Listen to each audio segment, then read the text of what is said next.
Hello everybody, welcome back to the channel.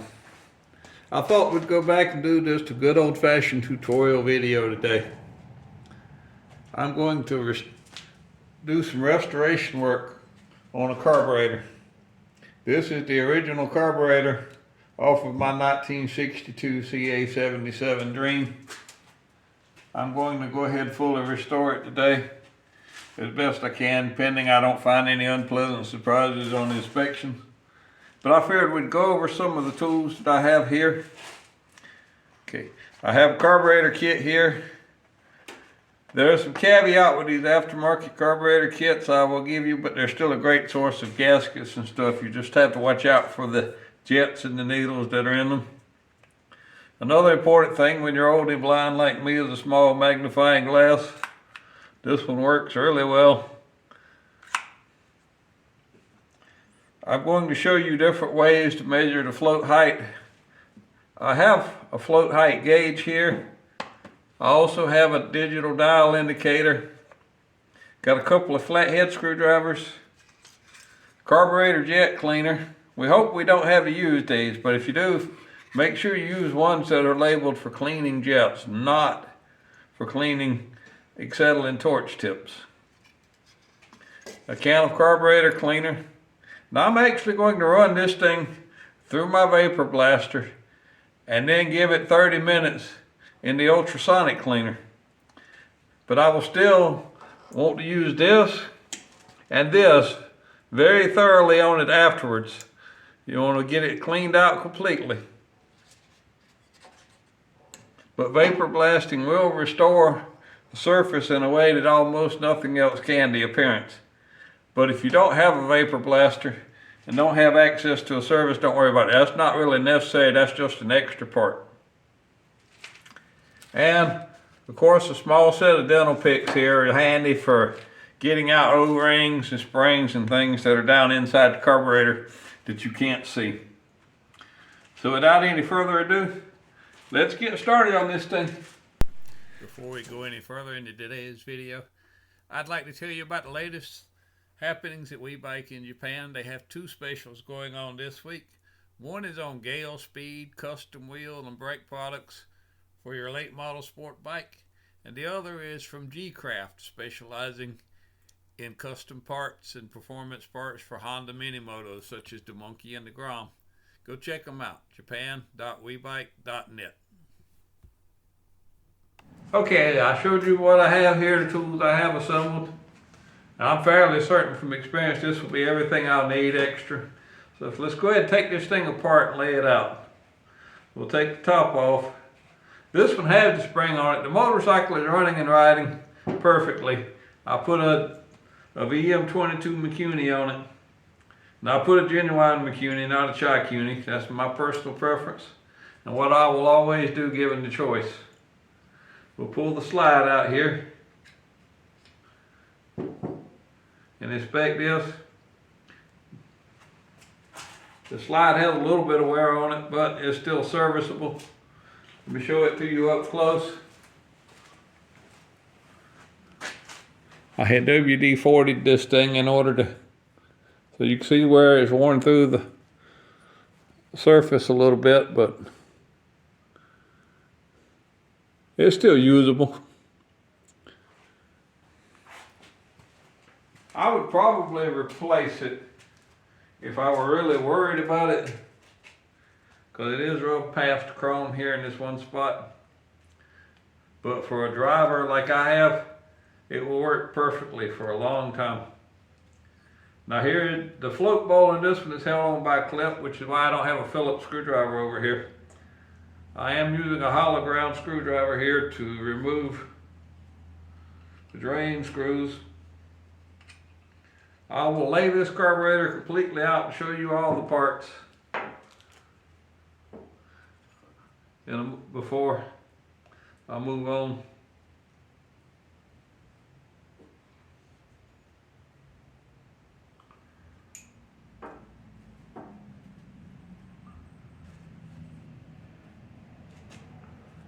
Those over here.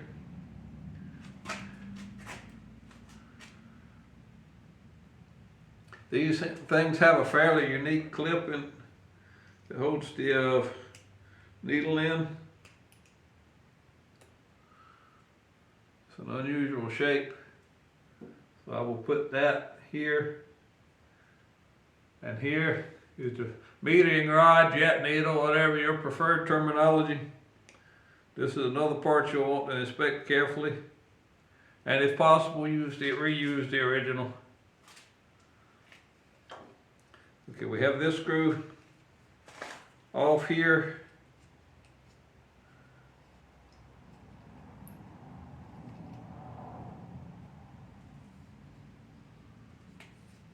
When you do that, then this will come off. That's the great thing about these older carburetors is that they quickly disassemble. These are key in. The gasket has already gone out of this one. Now what I want to show you here is something you can do.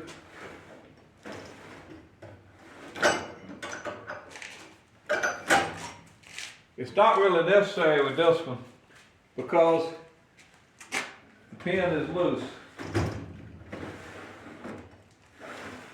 But it's a little something that I do when I have a pin that is stuck and I'm worried about breaking the carburetor float post. Well, first you soak it, clean it, move it. Then you take a center punch, an ordinary spring-loaded center punch. You put that on the end of the pin and you hold on to the post. Don't let the post move. And then when the center punch clicks, it will knock it out. It will usually move it enough that you can grab it with a pair of pliers after and carefully pull it out. So then we will remove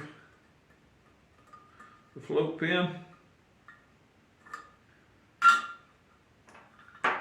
The float. On some machines, there will be a clip that holds the float needle onto the float, but in this case, there's not one. This one here is actually not in that bad a shape for being so old. It has got a little tiny bit of discernible wear around where it seats. Just a little tiny bit. Nothing major. Okay, we want to go ahead next and pull the main jet off. Okay, in this case, the emulsion tube and the main jet were both turning at the same time, so we want to get the appropriate size wrench. I think in this case it's a 7mm. That could be wrong. Some of them are 7mm, some of them are 8mm, some of them are even larger.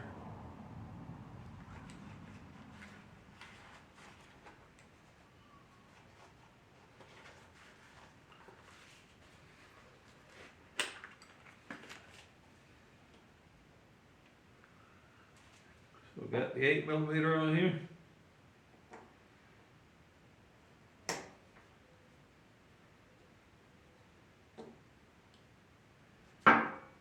Now that allows me to disassemble the main jet and the emulsion tube and pull them apart. Sometimes the main jet itself will just screw out and leave the emulsion tube in the body, at which point you still need a wrench to get it out of the body. Over here, if you look down in the top here, there's what they call the needle jet.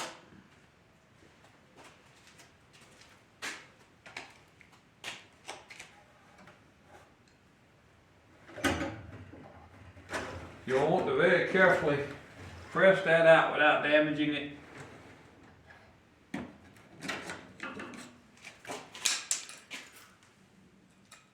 I'm going to use a piece of plastic to get it started moving.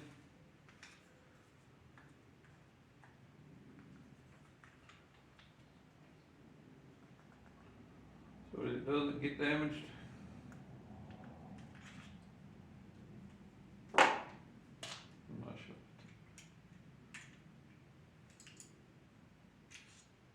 Okay, well this one is stuck in there very well. So for right now I'm going to leave it for a few minutes till I can come up with a better solution that is safer for getting it out.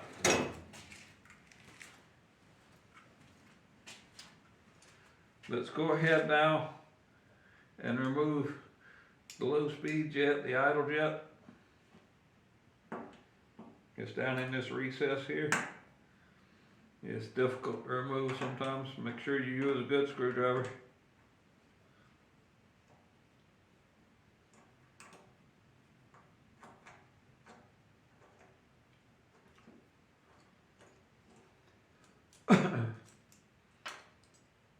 There we have it. This little one gets clogged up, it causes you all kind of grief.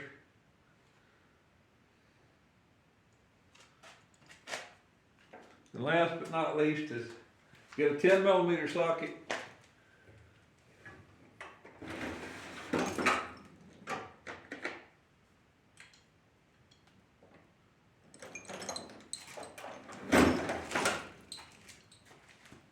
And let's remove the float valve seat.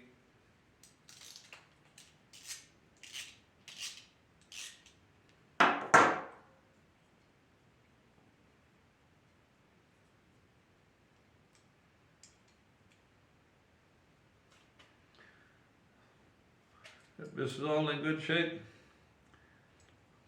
Now this screw right here on the side, on this side here, let me come up here and show you. Unless you need to replace the spring or something, there's no need to pull that one all the way out. Now this right here is the low speed mixture adjustment. It affects your idle and just off idle speed. So you'll want to pull that one out. But before you pull it out, what you need to do is turn it all the way in and count the number of turns. 1 1/4. All right, this took 1 1/4 turns all the way in. I'm going to completely unscrew it.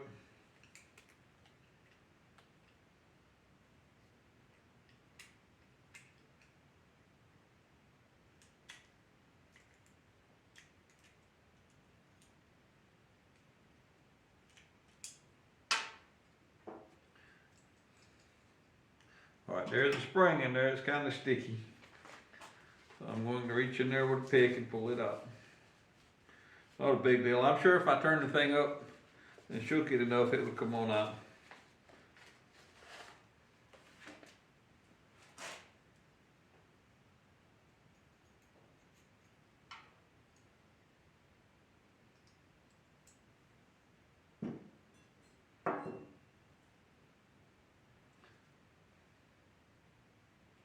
So this is the low speed mixture adjustment screw.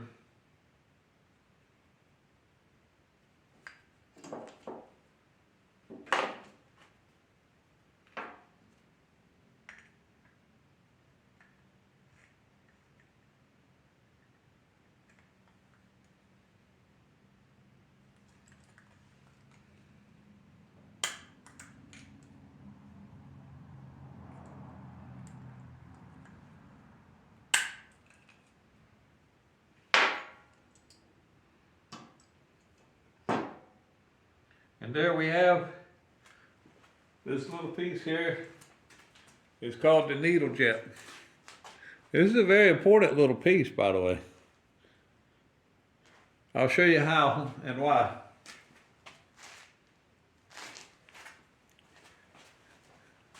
There's your metering rod. It's down inside of it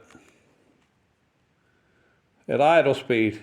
All of the fuel flow will come through the idle port on the carburetor. It just raises up. You will start to get gas flowing in around this needle or this rod. When you do that, if this is worn, sloppy, or mismatched, you will get a hesitation or a flat spot. Another thing that happens, if you've got one apart and you didn't take this out, but you put it back together and it doesn't run right, it'll sit there and idle fine, but it's really rich and will cut off when you try to give it gas. Check to make sure that dust didn't fall out into whatever cleaning vat you were using. That's part of the reason why I like to go ahead and remove it, so I know where it's at.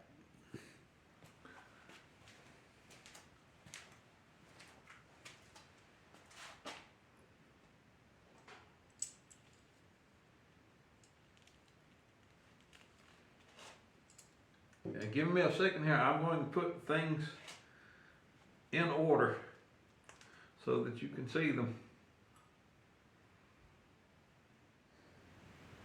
So here we are, looking at the component parts of the carburetor. We have the float bowl, the drain screw, the float retaining pin, the float needle, and the float seat. Let's not forget it, the float seat right here. Then we have the main jet, the emulsion tube, the idle jet, the needle jet. Then of course here we have the main body of the carburetor. Over to this side, this little piece is the idle mixture screw. In top here, we have the slide. We have the needle, or the metering rod, whichever one you prefer to call it. The retainer, the spring, the top gasket, the top, and the screw to hold the top in place. Now is the time to carefully inspect and clean all of these pieces. As you can see here, I have the part loaded into my Vapor Honing Technologies Weekend Warrior machine. I've had this machine for several years now.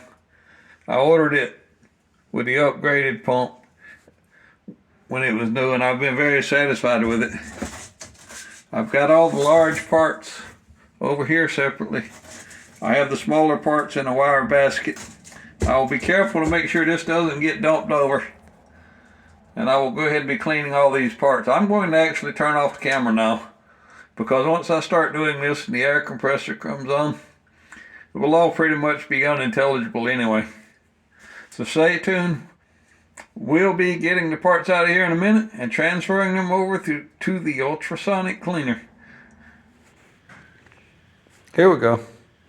As you can see, after just a few minutes in the vapor blaster, these parts are all nice and bright and shiny again, especially the brass parts. The zinc parts look good too. Now I'm going to load all of the parts into a wire basket and take them over and put them in the ultrasonic cleaner. Well, here you can see my ultrasonic cleaner. Now, I got a 5-gallon model. I used to do this stuff for money, but I don't anymore. So it's just so much fun to do it for myself. Motorcycles are about fun. I have no desire to make it about money. So we're going to take these parts, we'll set them off to one side for a second, somewhere safe, so that I can open up the lid here. I've got the heat set on 42 degrees Celsius, which is plenty hot. It's taking its own sweet time about getting heated up. So we're going to drop the parts in here, a few at a time. We'll put the main carburetor body by itself. We'll go ahead and unscrew the cap from it. I will tell you this much, and you'll hear and see some people on the internet who will rail against cleaning carburetors using a vapor honing machine. Like everything, some of them are particularly self-righteous about it, and they're only half right. The vapor honing machine will fill your carburetor up with grit. They're not wrong about that. But you're not supposed to vapor hone or vapor blast a carburetor and then put it back together You're supposed to vapor blast it and then thoroughly clean it. I'm going to give this carburetor 15 minutes in the heated ultrasonic cleaner.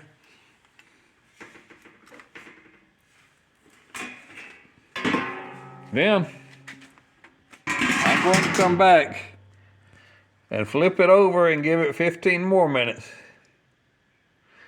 Then when we get it back on the workbench, I'm going to blow it out thoroughly with carburetor cleaner in a can and with an air hose. Well, as you can see, here we are back. Our parts have been ultrasonically cleaned. Everything, all the brass and everything nice and bright and shiny. I didn't put a huge amount of effort into cleaning off the carburetor body, but it still looks all good. Everything is good internally. That's the main thing, the most important thing. Now we need to look at some of the things we need to compare from the aftermarket to the original. We need to compare these two needles right here. They're the same length, fortunately. It looks as though the replacement one is a little tiny bit narrower. So I want to thoroughly inspect the original. And if there are no problems with it, I'm going to reuse it. The most wear you will see will come right at the beginning of it, right in this area. As you can see, we've got a little spot.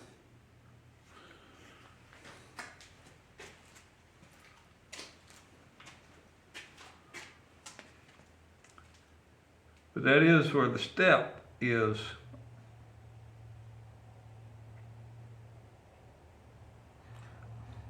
So remember, this piece acts with this piece, which is the little small needle jet. So if you're going to replace those, you should replace them as a set. So I'm going to check this out with a microscope, a magnifying glass. I wish I could check it out with a microscope. If I did, I'd probably be horrified and never use another one again.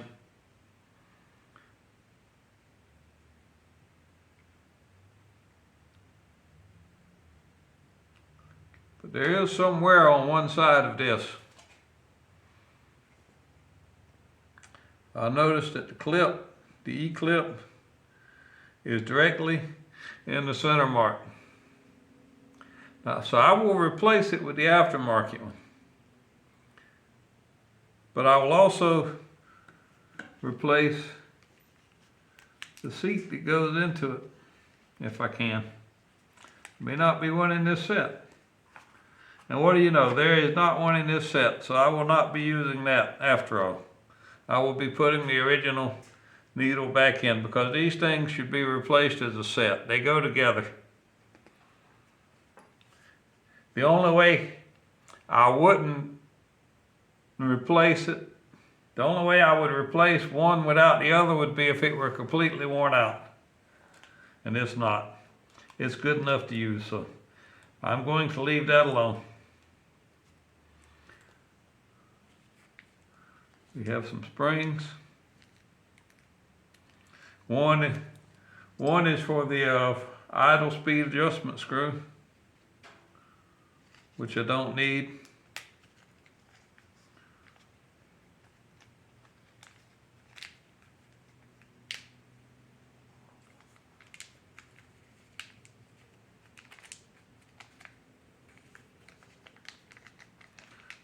These up.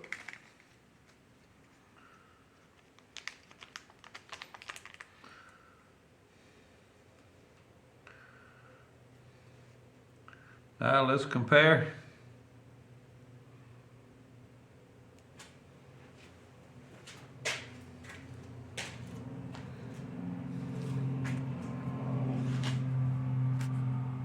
The idle mixture screw is actually of a slightly different design. It's got a little bit longer thread on it, but the part we're concerned with is this shaft right here. The one in my right hand is the original, and the one in my left hand is the replacement. And those parts match. This piece here is a little bit longer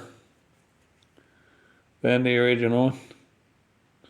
So if you're really shooting for serious authenticity, reuse the original one. But for a good rider, let me rephrase that, reuse the original one if it's not too worn out. But for a good rider, the replacement will do.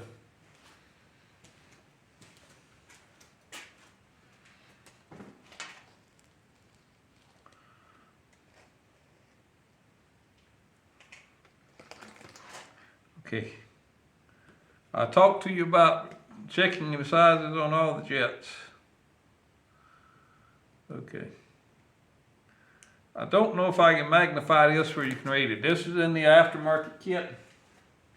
And this is a 130 jet. I don't know if I can get this where you can read it on camera or not. If not, you just have to take my word for it. This jet that came in the kit is a 130. The jet that came on the bike is a 120. And it's also a genuine key-in jet.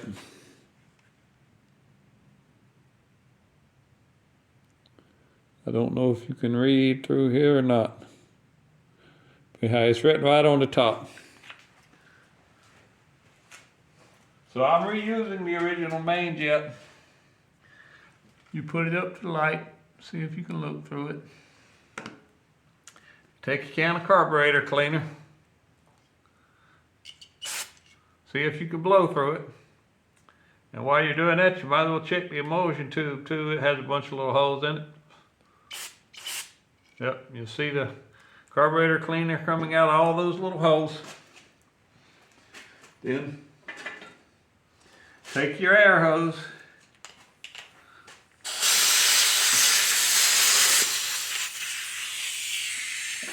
And blow it out thoroughly.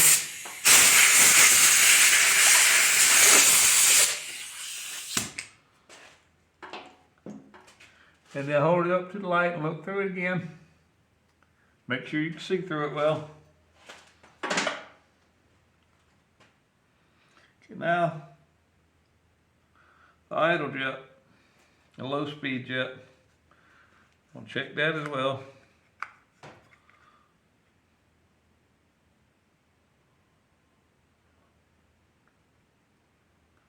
Okay, the original, and I know it's an original factory jet, it's stamped key-in on top. Is a 35. Let's see what is in the aftermarket set.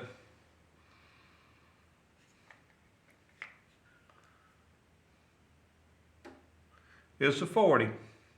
Another mismatch. This is why I tell you, you have to check these things. Now here's one catch. I will tell you this much. If you're putting one together and you're using pod filters, and aftermarket, it's a free-flowing exhaust. What comes in these replacement kits here might be better for you. But if you're doing one with a factory air box and factory exhaust, you need to do whatever it takes to get the original factory jets clean or to purchase the correct size. That is the whole problem with some of these aftermarket carburetor kits. Once again, I don't know if you can see that on the camera or not. I'm trying not to spray carburetor cleaner all over my other motorcycles here in the shop.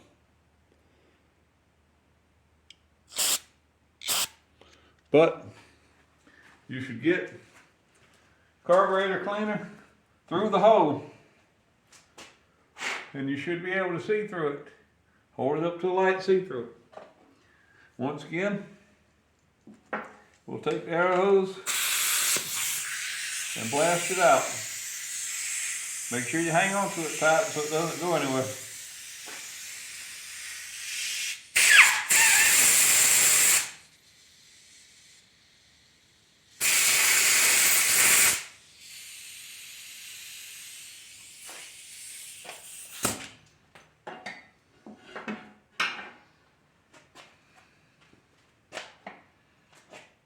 Yep. Okay. Now that is perfectly clean and it's ready to go back in there.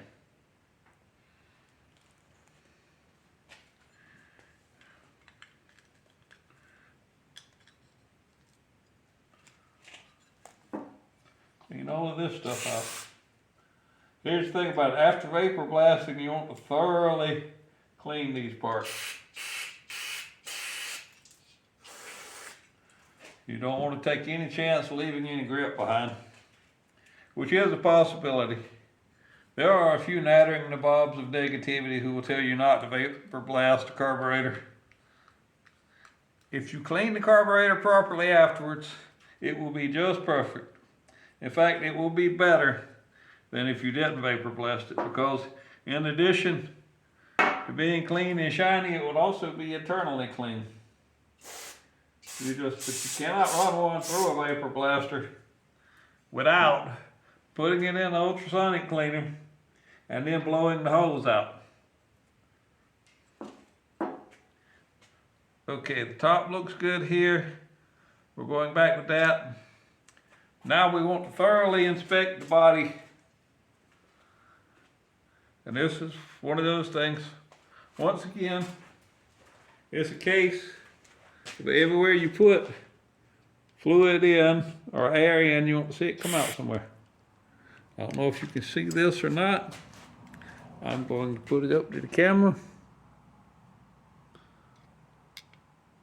There's that vent hole in the top there. There's a little tiny vent on the side here. See, the carburetor cleaner comes through it.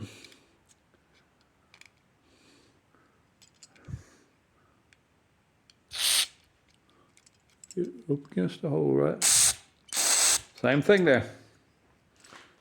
All right. Here's an important one, your pilot mixture adjustment. You can see. You should also be able to put your thumb over that, just right down in here. As you can see the fluid dripping out the front because the idle passage comes up through here. Because the idle passage is completely separate from the main jet passage. Go ahead and blast out all the holes in this carburetor. Make sure everything is squeaky clean. You don't want to take any chances of anything being left behind, especially dried up old gas. Once again, hook up your air hose.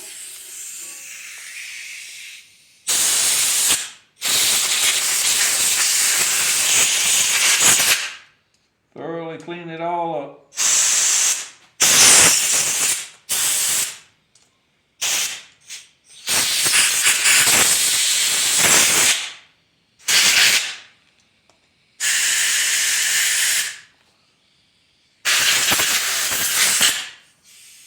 Everything is free and operating correctly.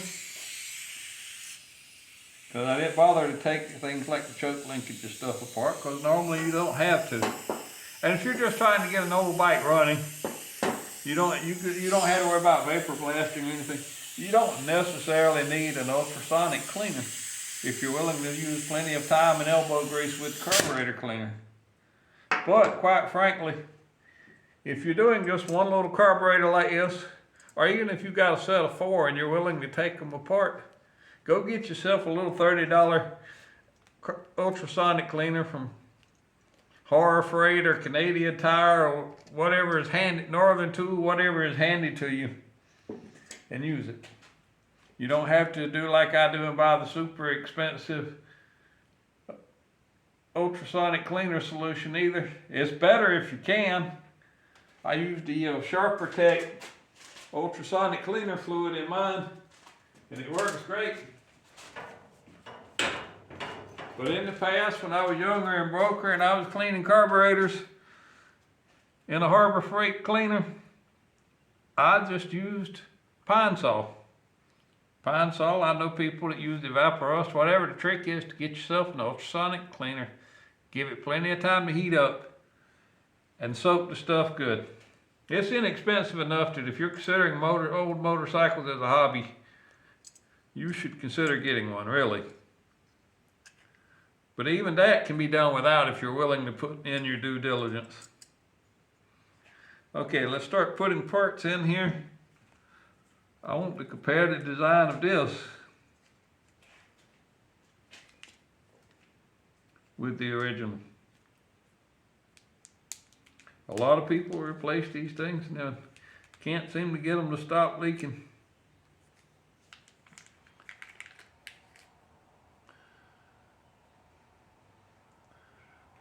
That, put these two things side by side here.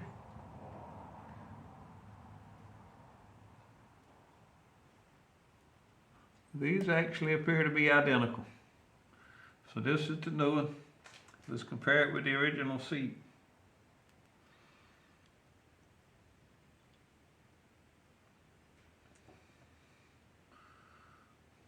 Pull the gaskets off both of them. The original one has what appears to be a fiber washer on it, and the replacement has what looks like an aluminum crush washer. So I'm actually going to remove the washers from them for comparison. Okay, they are the same height, the same diameter, everything. So I'm going to actually use the replacement one in here. Want to put it in.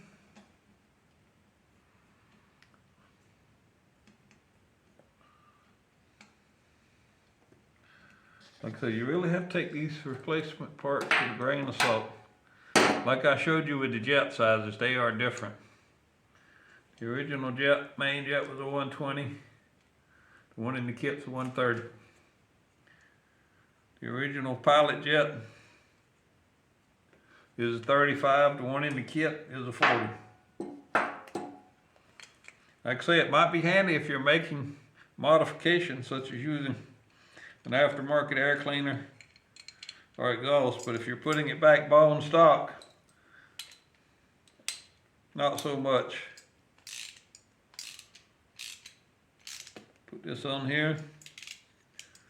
You don't want to overdo any of this. Remember, you're screwing brass into aluminum or zinc, so you really don't want to overdo it on the tightening.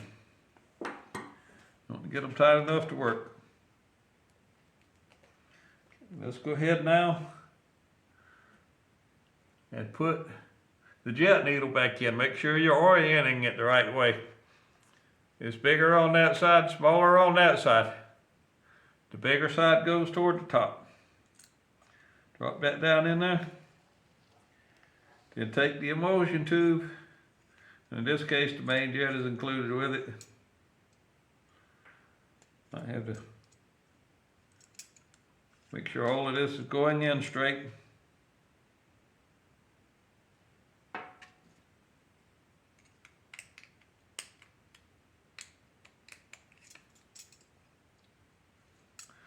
Like I said, we don't want to break anything or damage anything.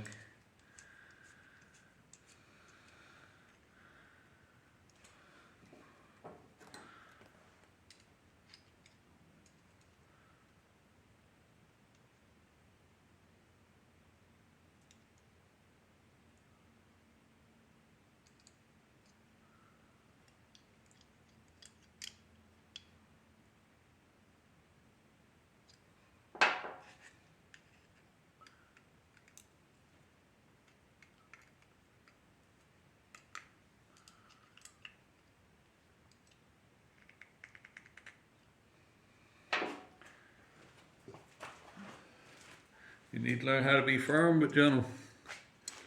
Down in the bottom of this hole,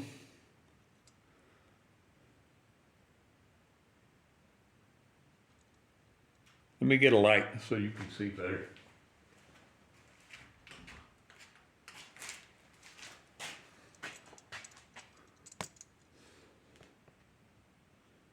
All right, down in the bottom of that hole, you can see the brass end of the jet needle sticking out like it's supposed to. And that way it's supposed to stick up just slightly. If it's not there, check and see why before you go any further.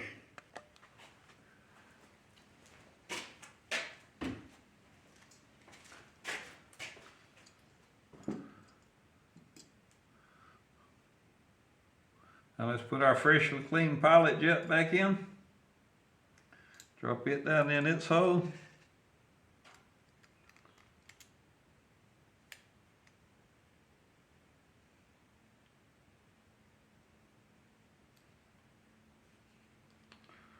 Tighten it down. Okay, same thing with the pilot mixture screw. A while ago when we took it out, it was 1 1/4 turns, and that's where we will put it for our starting point. Put it back like it originally was from the factory for its starting point. If it was all the way in or all the way too far out, consult your factory service manual for an initial setting.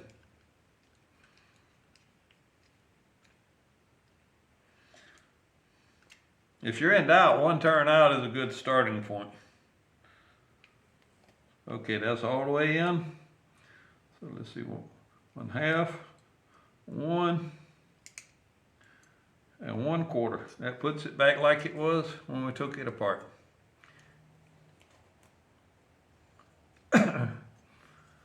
Okay, before we go any further now, let's put the float valve back in.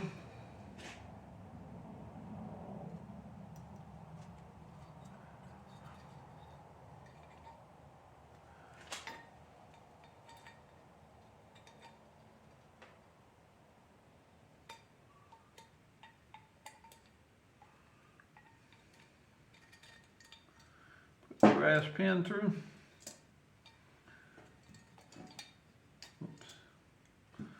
Get this.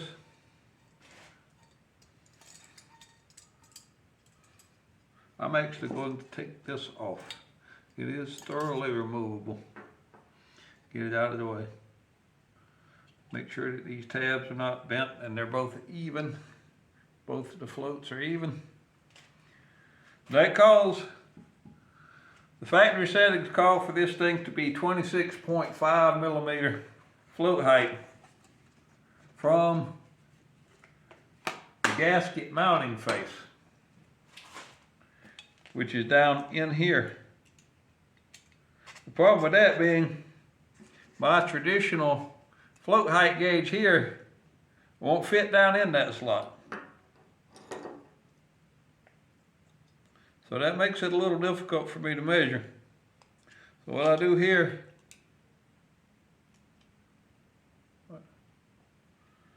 that is 3 millimeters. So I will set this up at, I will set my float height gauge at 23.5.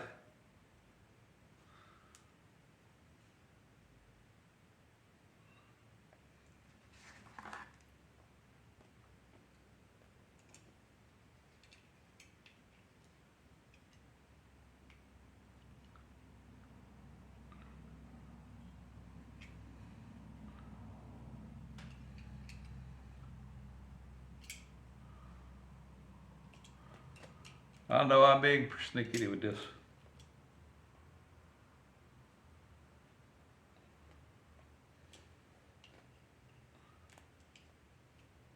I can't help it, it's just my nature.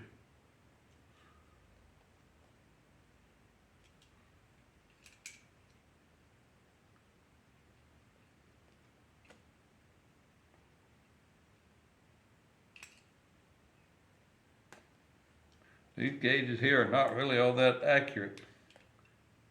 Something that drives me crazy to no end. Of course, if you don't have a gauge like that, you can get yourself a cheap dial caliper And you can use it to measure the float height.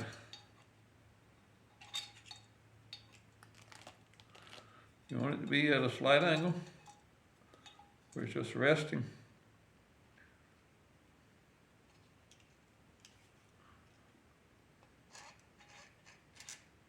For example, this one here is way up. It's all the way up at 30. But you see how I'm measuring that, so to straighten that up, you straighten this tab out. Now here's a caveat. Once again, that float height, much like the pilot screw setting, is an initial reading. It is entirely possible that after you get the bike running, or even when you put the carburetor, even before you get it running and put the carburetor on, that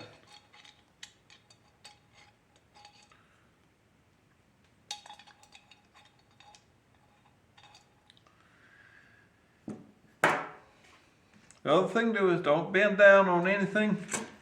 This tab right in here is what you bend up or down to adjust your float height. Remember that.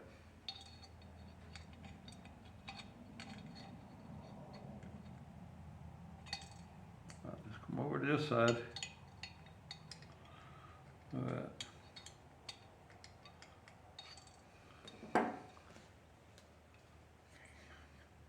I got it just a little bit too far that time. That's okay.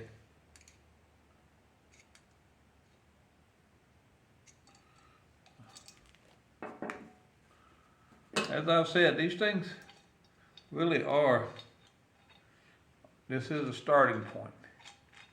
You want it so that the gauge just barely brushes the top of that float on both sides evenly. If you got it more on one side than the other, then one of your float arms is crooked. You need to straighten that out.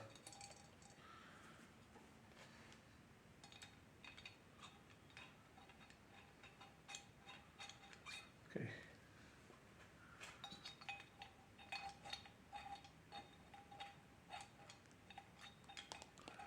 The float just barely bumps down. It just barely bumps the top of the float as it goes past it. And that's all you want for that. I can verify that measure with a caliper.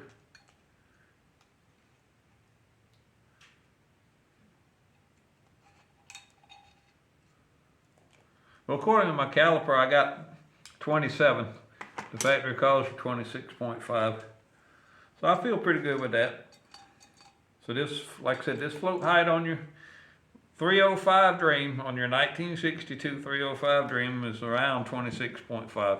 But it's much like that 1 1/4 turns setting on the pilot mixture screw. It's a starting point. You may have to adjust it after you get the bike running or after you put the carburetor on, especially if you installed an aftermarket float valve like I have in this one, because it may not seat as tight, or it may seat tighter than the original.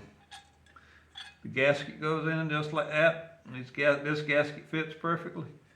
One thing I will mention to you, make sure you inspect this tube before you put it back together. Make sure there are no cracks or holes or anything in this brass vent tube coming up out of this carburetor here, right here. These can drive you crazy. If you get a crack in that, you can have a fuel leak that will look just like a bad float valve setting or a bad float. And you'll never figure it out till you notice that this is cracked. So make sure you inspect that. Okay. This goes back down on top like so. Make sure it's sitting down in place.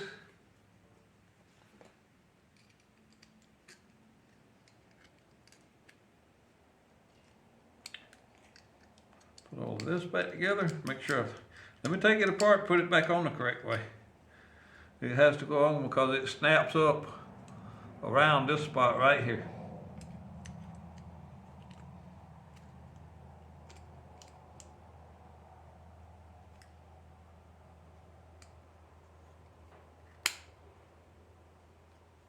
Then take our squeaky clean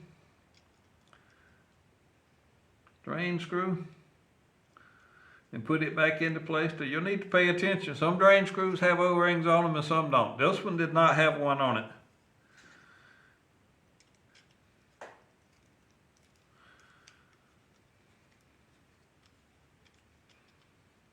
Believe it or not, the bike would actually start and run with this carburetor the way it was originally. It just would not idle because the idle jet was completely stopped up. All right, so we'll go back up top here. Since I am not changing this and I did not remove the E-clip, I will simply drop it back into place where it was.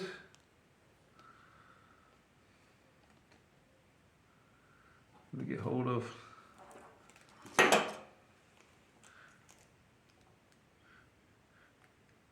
these. Are kind of tricky to reinstall, but once you get it all the way in there and get it locked into place, it will hold that just fine. Put the slide in. Make sure you orient it the correct way. Well, it should only go in one way. This slot right here, there's a little barb that sticks out right here on the inside to make sure it goes in correctly. I've heard some people talk about installing slides backwards, but it's not possible with this particular model of carburetor. Put the spring back in. We got a new top gasket. There's a lot of extra gasket stuff here. Some of them are for fuel lines and stuff that you don't need, or of course we don't need this extra E-clip, but I will put it in my carburetor parts box. All of these things will go in my spare carburetor parts box, just in case. I might need them on something else.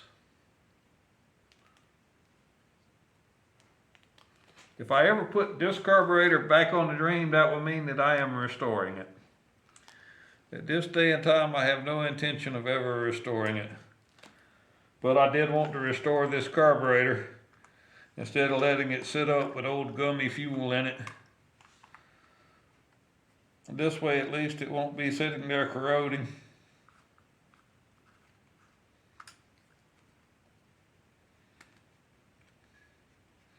Let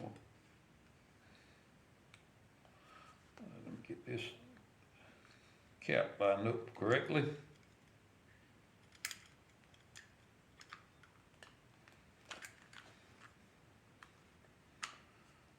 It will only fit on one way.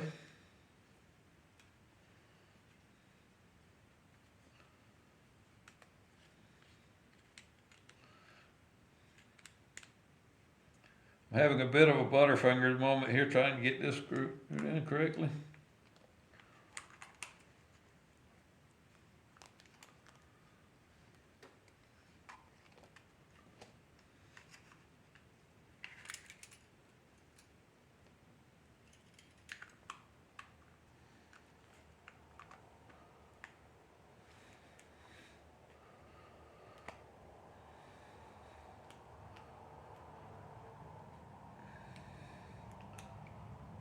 Take your time. If it doesn't go right, that's probably your fault.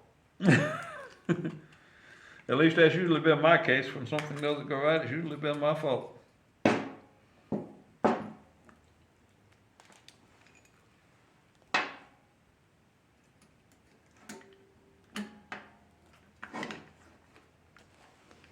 I'm noticing that this gasket appears to be slightly oversized.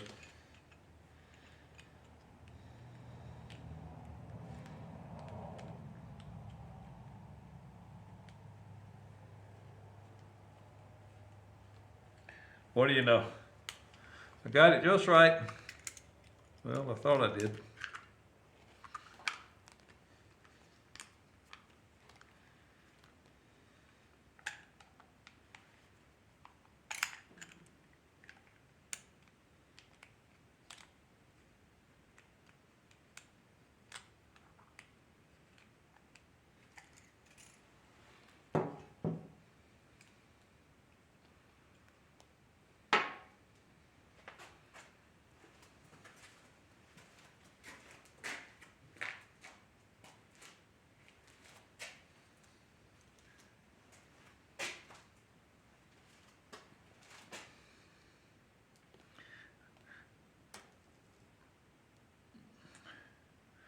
Well, I have discovered that the new gasket does not fit on here perfectly. That is what is causing my problem with it going in. So give me just a minute to alter this gasket.